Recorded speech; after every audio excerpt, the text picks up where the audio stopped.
तो जब हम आप सल्लल्लाहु अलैहि वसल्लम से इश्क करते हैं तो वो इश्क फिर, क्योंकि हमें समझ आने लगती है रब ताला की कम्युनिकेशन की, रब ताला हमसे चाहता क्या है, और हमको ये भी समझ आने लगती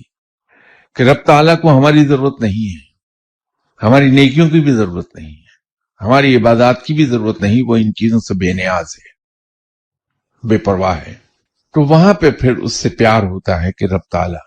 सिर्फ हमारी ही बेहतरी के लिए किस तरह से उसने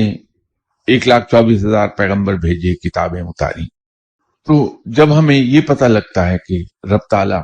हमसे इस तरह प्यार करता है और जो कुछ उसने हमें करने को कहा वो खुद हमारी ही बेहतरी के लिए है, उसमें रब को कोई फायदा नहीं, तो फिर हमें अज खुद रब ताला के साथ भी प्यार होने लगता है।